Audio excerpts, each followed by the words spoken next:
미스토스라는 말이 헬라어 제목인데 상이란 말입니다. 상을 주신 하나님 할 때 그 상. 오늘 빨간색으로 기록된 본문인데 주님이 직접 말씀하신 내용은 빨간색으로 되어 있어요. 본인 성경책에 오늘 본문이 빨간색이 아니면 새 거를 사실 필요는 없다고 그랬죠. 성경 말씀 다 내용이 뭐 중요하지 꼭 뭐 이것저것만 주님 말씀한 것만 물론 제일 중요하지만 그것만 중요한 건 아니죠. 그러니까 오늘 설교하는 이 본문 방금 읽은 부분이 예수님께서 직접 하신 말씀이라는 것을 내용적으로 이해만 하시면 되고 여러분 성경책이 좀 검은색으로 돼 있더라도 오늘 읽은 거는 주님이 직접 하신 거구나. 그렇게 이해를 하시고 따라와 주시면 됩니다. 오늘은 계시록 이제 마지막 후기에 해당하는 세 부분이 있다고 그랬죠. 그 중에 저번까지 천사의 말 끝내고 이제 오늘은 두 번째 주님의 말씀 살펴봅니다. 이제 마지막은 요한의 말이라고 그랬죠. 여기 보면 이제 우리가 익숙한 표현 중에 알파와 오메가 이런 표현이 나오는데 많이 등장하는 표현이라 익숙하실 겁니다. 그리고 제가 설교도 또 많이 했죠. 이 부분에 대해서. 일단 13절을 다시 한번 보겠습니다. 나는 알파와 오메가요 처음과 마지막이요 시작과 마침이라. 다 같은 말인데 동일한 어구를 세 번씩 반복해서 우리에게 뭘 주시려고 하는 건가? 처음이고 마지막이다. 이런 의미. 그러니까 영어에서는 그 A, B, C, D, E, F, G 이렇게 나가는 걸 다 뭐라고 그래요? 알파벳이라고 하죠.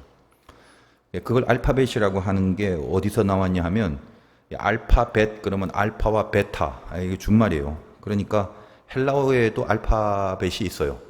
영어는 A, B, C, D, 헬라어는 뭐 알파, 베타, 뭐 감마, 델타, 엡실론, 시에타, 에타, 제타 이런 식으로 쭉 그 흐름이 있거든요. 이것도. 그러니까 그 중에 앞에 헬라어 두 개, 알파와 베타를 합쳐서 알파벳 이렇게 이야기를 한 거죠.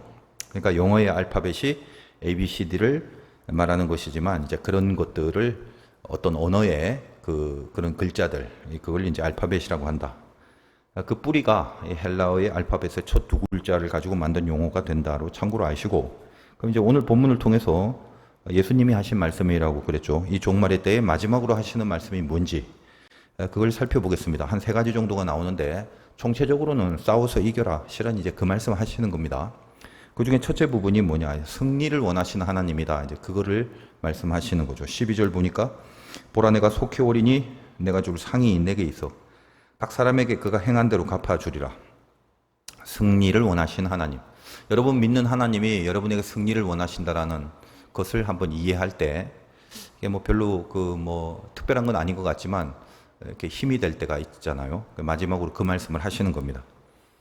그 이제 뭐 학교마다 다르겠지만 옛날에 그 학교 다닐 때 시험을 보잖아요, 맨날. 시험을 잘 쳐서 그 학급이 1등을 하면 그 학급의 담임 선생님이 이제 선물을 준비하고 종례, 마지막 종례 시간에 들어올 것이고 꼴찌를 하거나 시험을 못 보면 이제 몽둥이를 들고 종례를 하러 오시는 경우가 있습니다.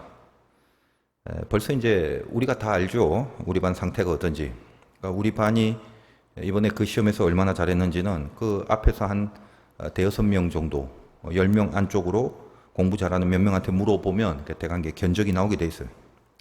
못한 애들은 어차피 그 점수예요. 그러니까 결국 앞에 상위권에서 이게 등수가 다 갈리게 되는데 그때 이제 우리 반의 선생님이 성적이 좋으면 그 매점에서 파는 빵이 있어요. 그 삼립에서 나오는 크림빵인데 그 안에 뭐 이렇게 맨빵에다가 사이에 그 하얀색 크림 그 살짝 묻어 있는 거 감질나게. 그럼 이제 보통 그걸 이제 그게 달고 맛있으니까 두 쪽을 벌려갖고 이제 그 안에 크림부터 핥아먹고 막 그런 게 있어요. 옛날에는 왜 그렇게 그 안에 크림의 그 양이 작았는지. 하여간 뭐 호떡도 안에 꿀도 양도 작고 뭐가 작았어요 안에 안고들이. 요즘은 근데 그게 워낙 많아갖고 이제 그 외래 건강에 안 좋은데 이렇게 슬쩍 그냥 발라만 둔 거죠. 옛날에는 우리 건강을 생각해서 그랬을 리는 없을 것 같은데 하여간 요즘도 이제 복고풍으로 그 옛날 그런 빵들도 많이 나오더라고. 하여간 이제 학급이 시험을 잘 치면 선생님이 이제 그걸 매점에서 아이들 주려고 사가지고 그거 나누어 주곤 했어요. 그러다가 이제 성적이 확 떨어지면 이제 몽둥이 들고 오는데 참 그 희한하죠. 몽둥이 들고 와서 다 때리지 않아요. 1등에서 앞에 한 대여섯 명만 때려요. 공동체의 의식, 학급의 팀워크, 뭐 이런 거 때문이라는 건 대강 어린 나이지만 알겠는데 맞는 사람 이해 안 되죠. 억울하잖아 속으로. 내 1등 했는데 맞네 이렇게. 세월이 지나고 뭐 기억에 남는 몇 분의 그 학교 선생님들이 있는데 지금도 이제 당시 그때 중학교 2학년 때 그 선생님이셨는데 잘하면 빵 사주고 못하면 몽둥이 들고 와서 1등부터 한 5등까지만 좁혀고. 그래서 그 선생님을 이제 잊을 수가 없어요. 이름이 아직도 기억이 나는데, 그러니까 여러분은 어떤지 모르겠지만 제가 이렇게 추억을 해보면 저는 초등학교 1학년 때부터 그 고등학교 1학년 때까지, 그러니까 6, 7, 8, 9, 10, 거의 10명의 선생님 이름을 제가 다 알고 있더라고요. 다 그런가요? 저만 그런가? 제가 좀 특이한 건지 모르겠는데, 근데 그럼 왜 고등학교 2학년 이후로는 왜 선생님 이름은 모르나요? 그 초등학교 때 선생님 이름도 다 알면서. 그게 좀 이상해요, 그것도 제가. 근데 제 스스로 기준을 나눠보면 예수 믿기 전에는 딱 보니까 예수 믿기 전에 해요. 그때는 제가 선생님들을 다 알고 있었는데 이름을 예수 믿고 나서는 모르겠어요. 믿고 난 이후에 저희 반 선생님 이름 몰라요. 그래서 모르긴 해도 아마 저의 그 총체적 관심 분야가 완전히 이렇게 바뀐 게 아닌가, 거기에 대한 증거가 아닌가 싶습니다. 하여간 이제 그 선생님은 반에 성적이 안 좋으면 앞에서 이제 잘하는 애들 몇 명만 이렇게 때리기 때문에 개인적으로는 처음에 참 무지 억울했는데, 나중에 이제 그러다 보니까 저 공부 잘 못하고 못 따라가는 애들을 자연스럽게 그 좀 잘하는 애들이 가르쳐 주고 있더라고요. 그래서 이제 나중에 세월이 지나 보니까 이런 또 자연스러운 팀워크를 위한 하나의 조치였나 싶기도 하고. 늘 그렇습니다. 시험 치고 나면 한 10명 정도만 앞에서 조사하면 이제 어느 정도 견적이 나오게 돼요. 다들 이제 잘했다 싶으면 그날은 야, 오늘 이제 빵 먹는 날이다, 그렇게 되죠. 그러면 이제 그때부터 딱 견적이 딱 나오면 이제 시험 치고 나서 그날 종례까지는 애들이 다 기다려요. 기다려지겠어, 안 기다려지겠어? 계산하고 견적이 나오면 이제 빵 줄 게 뻔한데 아주 많이 기다립니다. 또 그 당시에는 그 뭐 빵 하나 먹는 게 얼마나 그 대단한 일이었어요. 요즘 같지 않았지. 그거이 이제 오늘 12절에 보라 내가 속히 오리니 그겁니다. 이 속히 오리니라는 여러분이 수없이 들었던 말을 제일 좀 감각적으로 조금이라도 느끼게 해드리려고 제가 좀 이런 유치한 예를 들었는데, 유치한 게 아니라 굉장히 아주 실존적인 거죠. 먹고 싶은 빵을 먹는 기다림. 속히 오리니. 대신에 이제 조사를 해봤더니 성적이 안 좋아. 매 맞을 게 뻔해. 그러면 그날 선생님 안 왔으면 좋겠죠. 근데 선생님 입장에서는 어때요? 또 우리보다는 더 큰 마음일 거다 이 말이에요. 만약에 우리가 시험을 잘 봤으면 우리도 선생님을 기다려서 속히 왔으면 좋겠다라고 하겠지만, 비록 이제 선생님이 당신의 돈을 쓰는 거겠지만, 자기 반이 내가 가리키는 애들을 담임 선생님으로서 1등을 하면 그날은 너무 기분 좋아를 하시면서 종례까지 마지막까지 와서 그 삼립 크림빵을 돌리는 거예요. 가만 보면 그래요. 속히 오고 싶은 마음은 선생님이 더 클 거 아니겠습니까? 어떤 선생님이 빵 주기 싫어서 자기 돈 쓰기 싫어갖고 니들 시험 망쳐라, 내 몽둥이 들고 갈게, 그런 선생님 어디 있겠어요? 지금 이제 우리가 계시록에 표현된 보라 내가 속히 오리니, 이제 그 말씀을 읽을 때 큰일 났다, 두렵다, 안 왔으면 좋겠다, 그런 마음이 든다면 이제 공부 무지하게 안 한 거죠. 그러나 하나님 편에서는 왜 본인이 속히 오신다고 하는가, 거기에만 집중을 해보세요. 내가 얼른 가서 속히 가서 몽둥이로 두들겨 패야지, 그러실 마음이면 우리를 사랑하시는 하나님이 그렇게 뭐 속히 오시고 싶으시겠습니까? 지금 이 종말의 시대에 속히 간다 그렇게 말씀하시는 하나님의 마음을 이 성경을 통해서 읽자는 거예요. 12절 다시 보면 보라 내가 속히 오리니 내가 줄 상이 내게 있어. 그거죠. 속히 온다 뭐죠? 그 다음에 몽둥이 들고 가련다, 그거 아닙니다. 내게 줄 상이 있어. 각 사람에게 행한 대로 갚아준다. 그러니까 속히 오신다는 이 말씀이 우리에게 주는 메시지가 뭐다? 상을 주시고 칭찬해 주시려는 그 마음이 하나님을 급하게 만드신다는 것입니다. 우리가 믿고 있는 하나님이 그런 마음을 갖고 계세요. 지금 늘 우리에게 상 주시기를 기대하고 바라시는 그런 하나님의 마음이라는 것입니다. 그 앞에 위에 7절도 보십시오. 이것도 여러분 빨간색으로 되어 있는 성경이 있죠. 보라 내가 속히 오리니 이 두루마리의 예언의 말씀을 지키는 자는 복이 있으리라, 그렇게 되어 있죠. 속히 온다고 합니다. 왜? 지키는 자는 복이 있으리라. 무슨 말이죠? 복주로 오신다, 그거잖아요. 저 앞에 요한계시록의 3장 11절쯤 가면 빌라델비아 교회에 보내는 서신이 있는데, 7교회 생각 안 나시겠지만 7교회에 보내는 서신 중에 그 중에 칭찬만 들었던 교회가 2개가 있어요. 서머나 교회, 빌라델비아 교회인데, 그 빌라델비아 교회에 보낸 서신의 내용 중에 이렇게 되어 있습니다. 내가 속히 오리니, 3장 11절 내용이에요. 내가 속히 오리니 네가 가진 것을 굳게 잡아 아무도 네 면류관을 빼앗지 못하게 하라 라고 기록되어 있습니다. 아무도 네 면류관, 상급이지, 네 면류관을 빼앗지 못하게 해라. 무슨 마음인가요? 그러니까 이제 빌라델비아 교회도 왜 속히 오신다고 하나요? 빵 주려고, 상 주려고, 면류관 주려고. 잘했기 때문에. 그래서 속히 내가 간다라는 그런 표현을 하시는 겁니다. 우리에게 좋은 것을 주시려고 속히 오고 싶으신 것, 그것이 하나님이다 이 말이거든요. 그러니까 나를 향해 갖고 계신 하나님의 마음이 뭔지 좀 그것에 집중할 수 있는 영성이 이 종말에 있어야 될 것입니다. 내가 하나님 앞에 잘하든 못하든 시험을 잘 받든 못 받든 먼저 그거는 이제 두 번째 문제고, 하나님이 나를 향해 갖고 있는 마음이 뭐냐 하면 상을 주시려고 하는 마음이 있다. 조금만 잘하기만 하면 어떻게든 상을 주려고, 빨리 상을 주려고, 이런 마음이 있는 그 하나님 우리가 믿고 있다는 것을 먼저 우리가 인식을 해야 된다라는 것이죠. 종말이란 말 혹은 심판이라는 말, 이런 마지막을 우리가 살아가면서 나에게 하나님이 어떤 분인지, 나를 향한 근본적인 하나님의 심정이 뭔지 이걸 일단은 분명히 느낄 수 있어야 한다. 이 메시지를 처음 주시는 겁니다. 주님이 이제 마지막으로 상 주고 싶어서 그렇게 속히 오시려고 하는 하나님입니다. 우리가 승리하기를 그토록 하나님이 원하심을 기억하고 살아내라. 그래서 첫 번째, 승리하기를 원하시는 하나님이다. 이걸 딱 염두에 두시고, 두 번째는 승리하게 하시는 하나님에 대한 이야기를 합니다. 주님이 직접 하신 말씀이에요. 승리하게 하시는 하나님인데 13절을 보면 나는 알파와 오메가요 처음과 마지막이요 시작과 마침이라. 이 알파와 오메가라는 표현 안에 담긴 메시지가 뭔지 앞에서도 사실 여러 번 말씀드렸습니다. 하나님은 시작하시면 끝까지 연결하신다는 뜻이에요. 그러니까 시작은 그 끝이 있는 법입니다. 끝, 목표가 없는데 이제 시작한다. 이 성립이 안 돼요. 자, 목표가 없는데 여기서 움직인다. 이건 시작이라고 아니라, 이 움직임은 시작이 아니라 방황이죠. 목표가 없으면.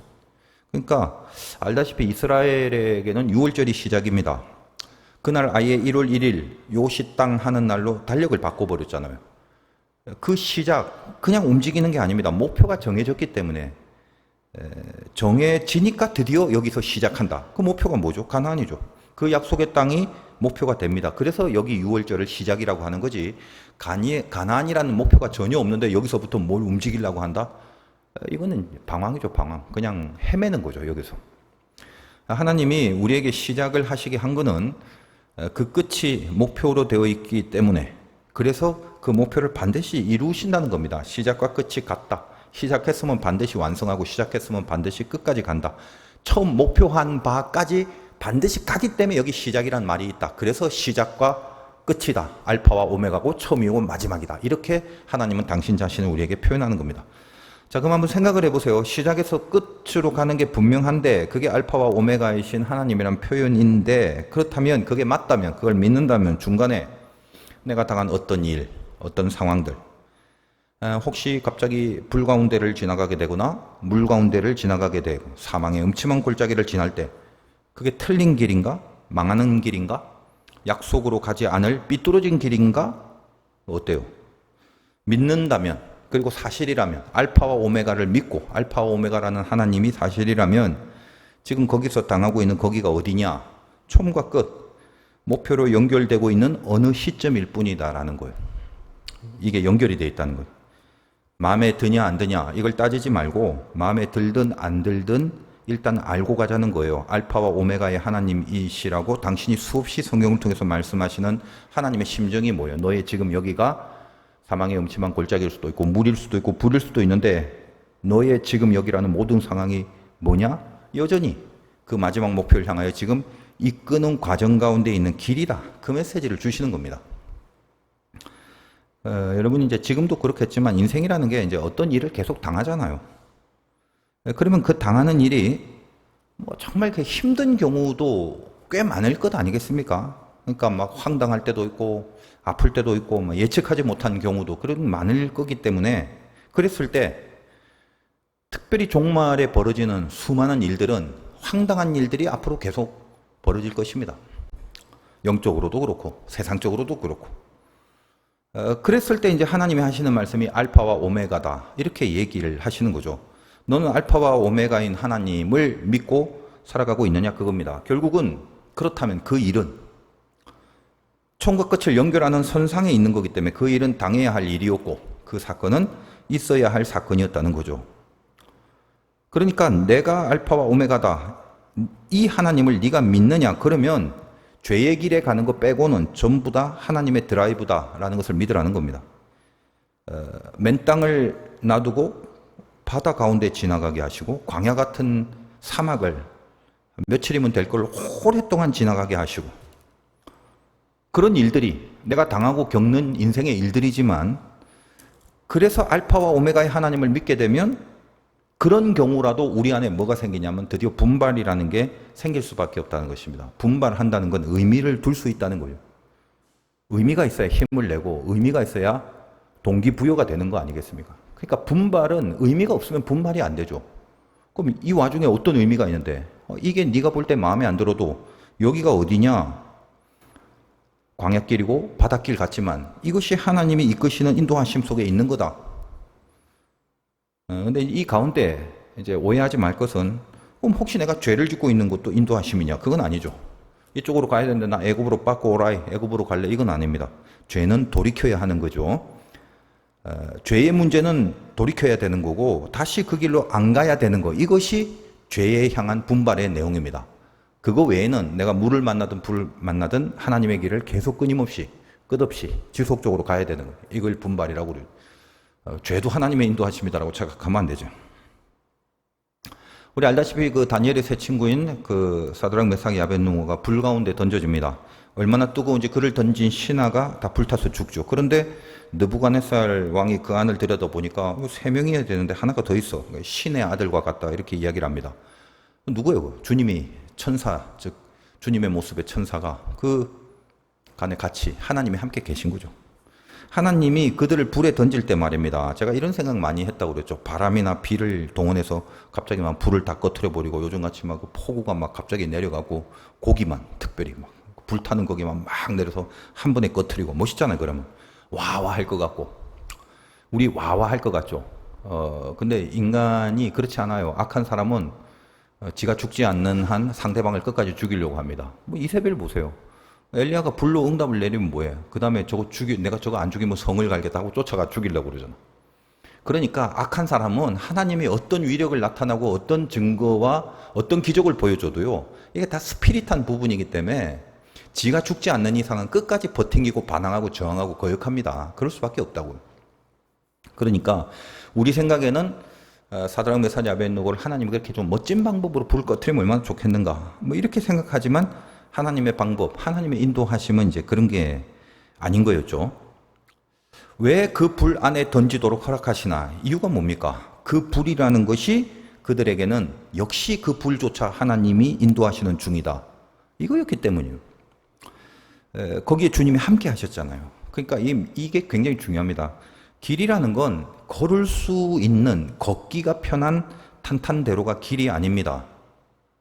예수님이 내가 곧 길이라고 했잖아요. 그러니까 길이란 건 뭐냐면 주님이 함께 하시는 게 그게 길이에요. 불이라도 물이라도 우리가 볼 땐 이게 길이 아니고 길을 막는 것 같은데 거기에 주님이 함께 하시는 불이 길이 되고 주님이 함께 하시는 물이 길이 되게 되는 거예요. 그 불 안에 던져지는 바로 그 길 때문에 이 느부갓네살이 하나님 앞에 영광을 돌리고 그들을 풀어주라고 그리고 높여주잖아요. 그래서 지나고 이제 돌아보니까 어떻습니까? 그 고난은 불이 아니라 길이었죠. 시작을 했으면 끝을 연결하시는 분이 하나님입니다. 중간에 틀어지거나 이탈하지 않습니다. 그래서 지금 저나 여러분의 어떤 상태가 그 길을 미처 혹시 들어가지 못하고 각기 제 길로 뭔가 이렇게 가려고만 한다면 말씀을 통해서 얼른 빨리 돌이켜야 돼요. 분발한다는 게 뭡니까? 불 속에서도 할 수 있는 거를 아는 거. 분발은 불이라도 물이라도 이 안에서라도 할 수 있는 것이 영적 분발이다. 이걸 아는 거, 이게 믿음입니다. 믿음이 없으면 물과 불 속에서 절대로 분발할 수 없어요.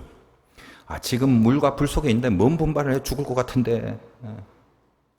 근데 우리는 왜 어떤 경우에도 의미를 갖고 거기서 분발의 노력을 다할 수 있느냐 하면 그럼 불이라도 좋다. 물이라도 좋다. 주님이 옆에 계시기 때문에 이건 길이다. 이 믿음 때문에 그래요. 길이라면 가야죠. 가는 게 분발이죠. 그 믿음이 우리에게 있습니다. 길이기 때문에 열심히 나가는 겁니다. 가끔 제가 이제 말씀드리면 신자 안에 이렇게 희망으로 사는 게 아니에요. 우리는 소망이 있거든요. 믿음, 소망, 사랑 세 가지는 항상 있다고 하잖아요. 희망은 아니라면 소망과 희망은 뭐 다른 거냐? 사전적 의미는 똑같습니다. 근데 이제 저는 좀 영적으로 구분을 해요. 특히 이제 성경을 전하거나 설교를 할 때. 사전적 정의는 아닙니다. 소망이라는 게. 그러니까 지금 말씀드리려고 하는 것은 그냥 제 속으로, 영적으로 이제 구분을 해서 사용을 하는 겁니다. 어디 가서 또 우리 목사님이 희망과 소망은 다른 단어래요. 그러지 마세요. 국어 사전은 같은 단어예요. 희망과 소망. 제가 이제 영적으로 해석을 하자면 우리는 이제 소망을 갖고 살아야 되는 것인데 희망은 내가 어떤 걸 보는 겁니다. 그렇기 때문에 희망이라는 것은 그 근거가 내 눈에 보이는 환경에 있어요. 소망은 하나님이 나를 보는 거예요. 그렇기 때문에 소망의 근거는 나에게 주신 약속의 말씀에 있습니다. 그러니까 여러분 이 세상을 한번 보세요. 희망을 가지려고 내가 어떤 걸 보는 게 희망이랬잖아. 돌아보라고. 갈수록 미쳐가죠. 그런 거 못 느끼세요? 요즘 들어서 이제 옛날부터 사건 사고는 많았지만 요즘 보면요, 이 사건 사고들이 아예 뭐 그 문제에 대해서 다시 생각해 볼 여유도 없이 그 다음날 또 큰 사건, 그 다음날 또 미친 사건, 잊어버리기도 전에 또 사건이 일어나는 바람에 전에 걸 잊어버리는 아주 이상해진 거죠. 저는 이렇게 뭔가 심판받고 있다는 생각이 아주 강합니다. 여러분 예전에도 왜 나쁜지 대형 사고 있었잖아요. 그래서 그런 사건이 한 6개월 내지는 1년 동안 지속되고 이슈화될 대형 사건들이 요즘은 하루에도 두세 개씩 막 터지고 있거든요. 못 느껴요, 이런 거? 그리고 옛날에는 어떤 사건이 있어도 나쁜 짓을 저질러도 이유가 있단 말이에요. 그러니까 아무리 악한 이유라도 뺏어야지. 뭐 저걸 내 꼴 만들어야지. 이런 기타 등등 아무리 악한 이유라도 그 이유라는 게 있었단 말이에요. 대부분은. 요즘 보세요. 이유 자체가 없어요. 그냥 아무나 그냥 뭐 몽둥이 빼서 두드리고 패고 아무나 칼로 찔러 죽이고 뭐 음주, 마약, 향전신성 마취에 그냥 푹 쩔어서 자기도 모르게 뭐 사람 마음대로 쳐 죽이고 뭐 도망가고 뭐 이런 그 미친 일들이 계속 지금 발생하고 있잖아요. 하여간 이게 지금 우리가 뭔가 이상해지고 있다. 세상뿐인가? 교회도 마찬가지. 지금 한국 교회라는 곳이 아예 말하지 맙시다. 희망은 없어요. 희망은. 제가 봤을 때. 그러나 소망, 그거는 항상 있을진데 어디 소망이 있단 말이에요. 희망과 소망을 같은 단어로 본다면 이 시대에는 희망은 없다니까요. 그럼 소망이 뭔데? 그 말씀드렸죠. 이 히브리 말로 소망 티크바라고 그러는데 이스라엘의 그 국가, 우리 애국가라고 하는데 이스라엘 이제 하티크바, 하는 정관사니까 그걸 영어로 번역해서 the hope 이렇게 했다. 그래서 우리말로 번역하는 희망가라고 번역했어요. 희망과 소망은 세상적 의미에서 사전적 의미에서는 똑같으니까. 근데 저는 이제 그걸 희망으로 안 보고 제 나름의 해석을 통해서 그건 소망이라고 부르죠. 원래 이 티크바라는 원뜻이 끈이란 뜻이다 이 말이에요. 그러니까 소망이 뭐다? 아까 뭐랬습니까? 하나님이 우리를 보는 걸 소망이랬죠. 그러니까 하나님이 우리와 끈 묶여 있는 거예요. 그게 소망이에요. 그게. 그 자체가 소망이라고. 다니엘의 세 친구는 그 안에서 하나님과 묶여 있는 거죠. 거기가 소망이다. 불 가운데도 거기가 소망이다. 그 소망이 있기 때문에 그 불은 길이다. 그 말이에요. 불이란 환경만 보면 희망 없죠. 희망은 보는 거라고 그랬으니까. 근데 거기서 같이 묶여 있는 주님으로 인해서 소망이 있는 거죠. 그 시편의 유명한 사망의 골짜기. 희망 없습니다. 무슨 희망이 있어요? 그러나 지팡이와 막대기가 옆에 묶여 있죠. 이 소망이 있는 거예요. 그러므로 그 소망이 결국은 그 골짜기를 길로 만들어 버리는 것입니다. 소망이 없다면 희망만 바라보면서 산다면 그거는 절대로 길이 될 수 없어요. 그 골짜기는. 주님이 오늘 마지막으로 하시는 말씀이 그거예요. 알파와 오메가고 처음과 마지막이고 시작과 끝이라. 우리의 시작과 우리의 마지막 사이에 지금 여기에 하나님이 나와 묶여 있다. 알겠냐? 이 종말이 아무리 힘들고 아무리 이기기 어렵게 보이고 다 떨어져 나갈 것 같이 그렇게 느껴질지라도 시작과 끝 사이의 간격은 텅 비어 있는 게 아니라 하나님이 끈으로 너와 나를 묶었다. 소망이 있기 때문에 반드시 승리할 수밖에 없다. 잊지 마라. 그 메시지를 주시는 겁니다. 승리를 원하시는 하나님, 승리하게 하시는 하나님. 그리고 마지막으로는 승리를 지키게 하시는 하나님을 이야기하고 있습니다. 그 중국의 황제가 산다는 자금성에 가보면 정 가운데로 직진을 해도 다리가 아파 죽을 것 같아. 그 방만 한 8,000개 있대요. 8,000개. 하루씩 자도 8,000일이면 몇 년이야. 문을 통과하고 또 통과하고 그렇게 거쳐 그 황제의 자리가 있는 데까지 가는 거거든요. 이 세상에서 하나님이 우리의 승리를 이끌어 가시지만 승리를 이끈다고 해서 휙 날아갖고 한 방에 자 여기 승리 자리 이런 게 절대 아닙니다. 14절 볼게요. 자기 두루마기를 빠는 자들은 복이 있으니 이는 그들이 생명나무에 나가며 문들을 통하여 성에 들어갈 권세를 받으려 함이라. 문이 하나가 아니라 문들을 통하여 성에 들어간다. 우리 성에 들어가야 되는데 문이 여러 개인데 한 단계 한 단계 거치면서 그걸 통과해서 성에 들어가는 권세를 받는다라고 하는 겁니다. 그러니까 한 단계 한 단계를 거치려면 제일 중요한 게 뭐냐? 포기하면 안 되죠. 한 단계 끝나고 나면 또 남았나? 몇 개까지 가야 돼? 하나 거치면 또 있어. 아이, 포기할래. 이렇게 포기하고 싶은 마음이 있거든요. 여러분 그렇죠. 신앙으로 하나 이기면 속에서 좀 뿌듯한 게 있지만 또 똑같은 내지는 더 큰 어떤 걸 또 이기려면 화딱지가 확 나는 거예요. 전에 이긴 것만 해도 간신히 근근히 이겼는데 또 이걸 이렇게 되면 두 번, 세 번 하면 딱 안에서 포기가 될 수 있다는 거예요. 언제까지 해야 되나 그런 마음이 드는 것입니다. 그래서 마지막 주님이 우리에게 하신 말이 실은 포기하지 말라 끝까지 가라라는 취지에서 너희들의 승리를 지키기를 원하시고 지키라고 말씀을 하시는 것입니다. 승리하라와 승리를 지키는 건 다른 거죠. 지키는 건 과정 가운데 있는 걸 말하는 것입니다. 우리가 신앙인생을 살다 보면 뭐 힘이 빠질 때도 있고 또 힘이 날 때가 있습니다. 나이가 들면서는 이렇게 힘이 나는 경우는 거의 없더라고 보니까. 힘이 빠지는 경우가 훨씬 많죠. 힘이 빠질 때는 알파와 오메가라는 하나님을 붙들라는 것입니다. 네가 지금 힘 빠질 환경이 아니어서 가만히 보면 나는 처음과 끝이고 너를 붙잡고 있어. 너와 묶여져 있어. 이제 그걸로 힘을 내라는 것이고. 그리고 힘이 날 때는 앞으로 통과할 문들이 많으니까 포기하지 말고 이 문들을 하나씩 통과해 나가라는 거예요. 힘이 빠지는 경우는 하나님이 처음이고 마지막이라는 것을 믿음으로 붙들고 가는 것이 큰 힘이 되어준다는 건 알지만 힘이 나는 경우, 그래서 조금이라도 힘이 나는 경우 문들을 통과해 가면서 아무리 힘이 자기가 좀 있다고 하고 힘이 난다 한들 그걸 끝까지 안 지치고 계속 그걸 할 수 있는 그런 작업이 아니거든요. 힘들어요. 이 문들을 계속 통과해 나가는 게. 그래서 너희가 지친다 분명히. 네가 힘이 분명히 있더라도 지칠 때가 있다. 기고만장하지 마. 분명히 지칠 때가 있다. 그때 포기하지 마. 다음 단계가 또 있다는 거 알고 다시 또 이겨야 한다는 지속성. 그 지속성을 가지라는 거예요.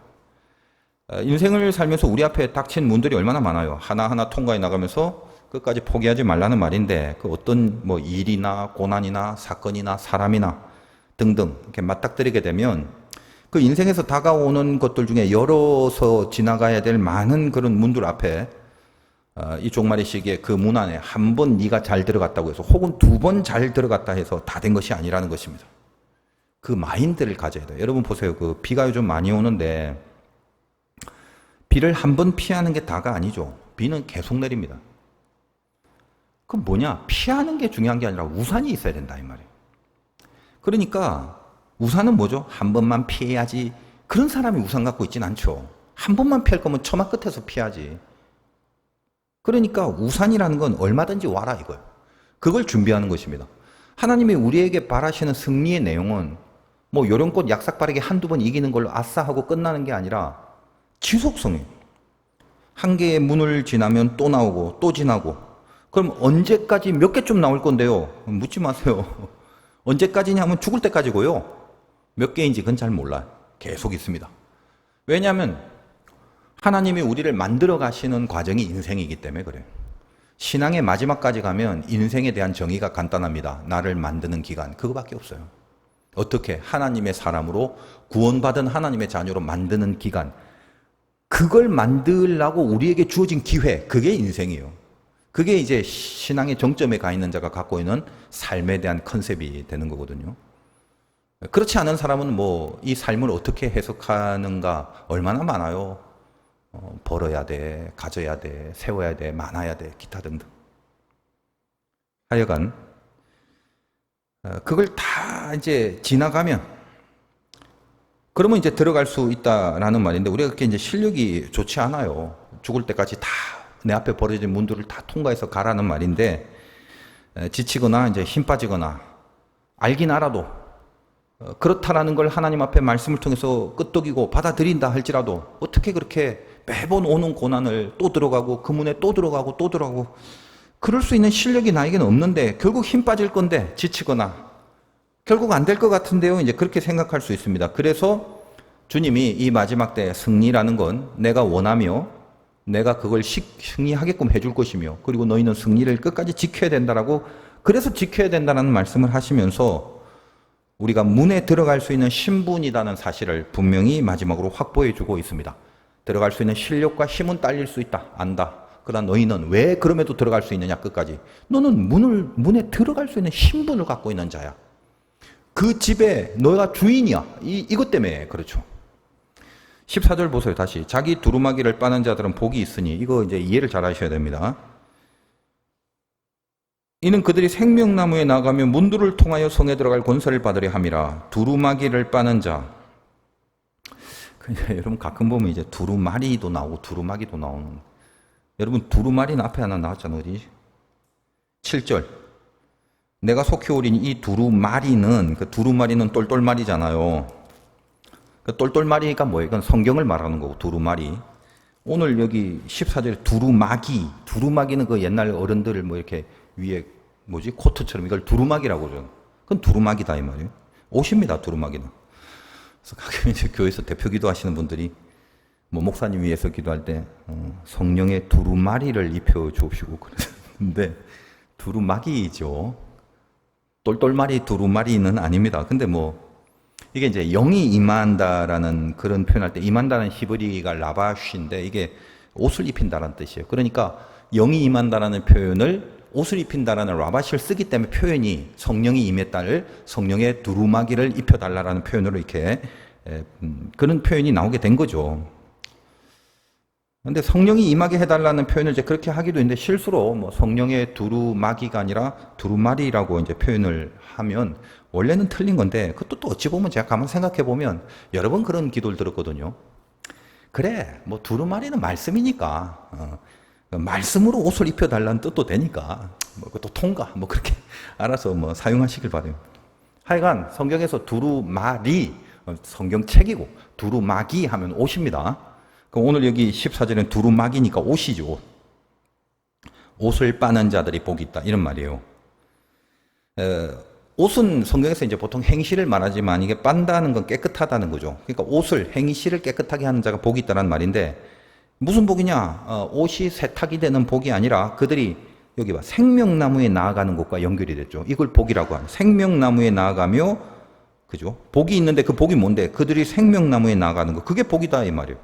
그러면 두루마기를 빠는 거 다시 말해서 옷을 빠는 것이 생명나무와 관계가 있구나. 이 개념이 잡히죠.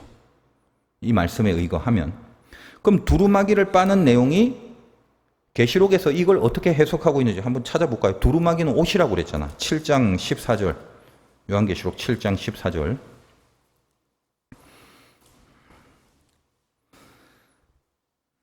내가 말하기를 내 주여 당신이 아시나이다 하니 그가 나에게 이르되 이 큰 환난에서 나오는 자들이 어린 양의 피에 그 옷 두루마기죠. 어린 양의 피에 그 두루마기를 씻어 희게 했다. 이게 두루마기를 빤다라는 표현이 되는 거예요. 그게 어디서 빠는 거예요? 어린 양의 피에. 생명나무는 뭐죠? 에덴 동산에 있는 생명나무는 그건 어린 양이고 예수 그리스도를 상징하잖아요. 그러니까 이게 무슨 말입니까? 종합하면 우리가 의롭게 씻겨진 거 그거는 이미 생명나무인 이 어린 양의 보혈로 씻김을 받은 그 복 그게 복이다고 그러잖아요. 그리스도의 보혈로 씻김을 받은 복 거기서 우리가 시작한다면 그래서 성에 들어갈 신분이 되었다는 사실이에요. 내가 실력도 없고 힘이 약해서 하나 통과하고 둘 통과하고 셋 통과하고 네 번째쯤은 막힐 건데 다섯 번째는 이제 다 지쳐서 못 해먹겠는데 하고 있을 때 그런데도 불구하고 언제라도 어떤 문이 네 앞에 놓여 있더라도 그 문 안에 들어갈 신분이 너에게 있다. 이 얘기를 하시는 거예요. 그러니까 지켜내라. 네 힘과 네 실력으로만 하려고 하지 마. 너는 이미 그 안에 들어갈 수 있는 신분이다. 왠줄아 너는 두루마기 네 옷을 어린 양의 보혈에 빨았던 그 복을 얻은 사람이기 때문이다. 그래서 지속적으로 문이 나올 때마다 그 안에 들어가 성으로 들어가게 만든다는 것입니다. 그러니까 요거와 반대 대조적인 측면에서 15절에 보면 개들과 점술가들과 음행하는 자들과 살인자와 우상 숭배자들과 거짓말 좋아하며 지어내는 자는 다 성 밖에 있으리라. 성에 못 들어가는 거예요, 이 사람들은. 그럼 반대겠죠. 죄목이 무엇이길래 성 밖에 있느냐? 여기 원래 21장 8절 한번 볼까요? 한번 다루었는데 21장 8절 앞에 그러나 두려워하는 자들과 믿지 않은 자들, 흉악한 자, 살인자, 음행, 점술과 우상 숭배, 거짓말하는 모든 자들은 불과 영을 타는 모습, 이것은 둘째 사망이라 한번 이렇게 다루었죠. 그러니까 그 구체적인 재성이 뭐길래 아웃인가? 뭐 그걸 이제 하나하나씩 세밀히 살필 필요는 없습니다. 이미 설명 다 드렸고, 여기 성 밖에 있어야 될 이 아웃된 사람들은 결국 한마디로 뭡니까? 앞에 그와 반대되는 두루마기를 빤 사람들은 생명나무에 나아간 사람들이기 때문에 그 반대적인 측면에서 이 사람들은 구체적인 내용이 뭐냐 보다 그걸 생각하기 전에 생명나무에 나아가지 않은 사람이죠. 그 말은 자기 옷을 빨지 않은 거죠. 어디다? 그리스도의 보혈에. 깨끗하지 않은 자라기보다는 자기 옷을 빨려면 그게 쥐어짜고 막 비틀어서 더러운 것을 다 짜내는 게 빨래인데 그걸 뭘로 해라? 주님의 보혈, 생명나무. 주님의 보혈의 공로로. 그 보혈이라는 말하자면 세탁할 때 보혈이라는 세제를 쓰는 거죠. 세제가 들어가서 그 보혈을 통해 자기를 죽이는 작업을 해야 되는 것인데 여기 이렇게 나열된 앞에 21장도 그렇고 이 공통점, 나열된 자들의 공통점이 뭐냐? 생명나무와 관계가 없으며 어린 양의 보혈에 세탁이 되지 않은 자. 결국 그게 뭔데? 시퍼렇게 살아있는 자기 자아만을 위해서 살아가는 자들이 되는 거예요. 지금은 바로 이런 모든 부류들이 섞여 있다고 하지 않습니까? 세상에도 섞여 있고 교회라는 어떤 공동체 안에도 섞여 있다 이 말이에요. 그리스도의 보혈로 빨아서 자기 죽음의 길을 가는 사람이 있고 절대 그것과 상관없이 자기 자아를 위해서 신앙생활, 기독교인, 교회생활을 하는 사람이 있고 이 두 부류가 나누어진다 이 말이에요. 저 같은 목사들도 마찬가지죠. 성 밖에 가 있어야 될, 성 안으로 절대 못 들어갈 성 밖으로 가야 될 목사들이 분명히 있다는 것이죠. 안 그렇겠습니까? 여기 보니까 거짓말을 좋아하고 지어내는 자. 왜 거짓말을 하고 왜 지어내요? 자기를 꾸미려고 하는 거죠. 그러니까 무슨 얘기를 할 때 심지어는 설교를 하면서도 거짓말을 할 수 있고 꾸며내고 지어낼 수 있는 얘기를 할 수 있죠. 이게 왜 그러죠? 그게? 자기 자아를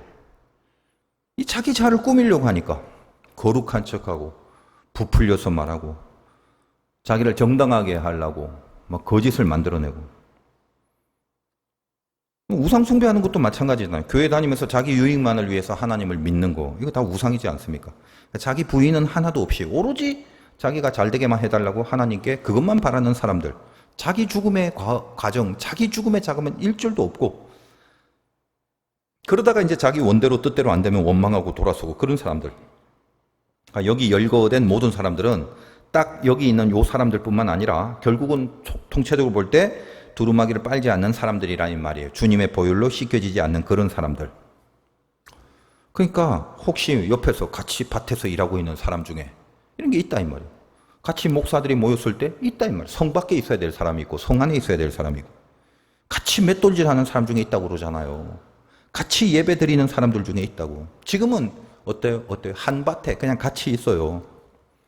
그러니까 자기가 성 밖에 있어야 될 사람인지 스스로 알 수도 있을 수도 있겠습니다만 그걸 아냐 모르냐는 떠나고 아예 그것이 관심이 없는, 그래서 그냥 같이 교회 안에 신앙 공동체 안에 있는 사람이 있어요. 내가 지금 성 안에 들어갈 사람인가 아닌가에 대하여 살떨리는 긴장 속에 그리스도의 보혈이 나를 깨끗하게 세척하고 있는지, 내가 자기 부인과 자기 죽음의 삶을 살려고 최선의 노력을 하고 있는지, 나에게 주어진 이 매번의 문들마다 승리를 하려고 그렇게 하는 노력과 분발들이 있는지, 이런 거하고는 참 아무런 관심과 상관없이 그냥 주구장창 신앙의 어떤 삶을, 그 패턴을, 그런 문화를 그냥 그렇게 영위하는 사람들이 있다 이 말이에요.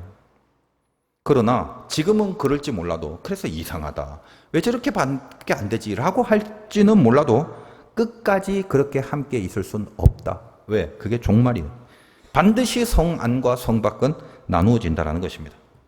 여러분이 말세가 점점 다가왔죠. 이제는 진짜 말세 지말이에요. 말세 지말. 제가 봤을 때 신앙 지키기가 참 힘들죠. 뭐가 신앙인지도 잘 모르고 개념 파악도 안 돼 있고 해왔던 걸 그대로 하는 거 외에는 하나님 앞에 성숙한다는 게 뭔지, 진리로 인하여 내가 나를 다듬고 나를 만들어 간다는 게 뭔지 개념 자체가 없어요. 개념 자체가. 그러나 하나님이 이 어렵고 힘든 종말의 시대에 이거 모든 것을 아시고 우리에게 깨달음을 주라고 이 계시록을 써주신 것 아니겠습니까? 상 주시기를 원하시는 하나님이고 그 승리는 하나님이 우리에게 원하신다. 그래서 승리케 하시는 것까지 우리를 도우시는 분이 하나님이다. 우리는 그 주신 승리를 마지막까지 지키는 그 일에 거기에도 역시 승리할 수 있기를 원하시는 그런 주님의 마음이 우리들에게 전달되어 있는 것입니다. 말씀 잘 생각하면서 이 종말의 시대에 살아남을 수 있기 바라고 떨어져 나가거나 날아가 버리면 안 됩니다. 잘 지키시고 싸워서 이기시기를 주님의 이름으로 축원드립니다.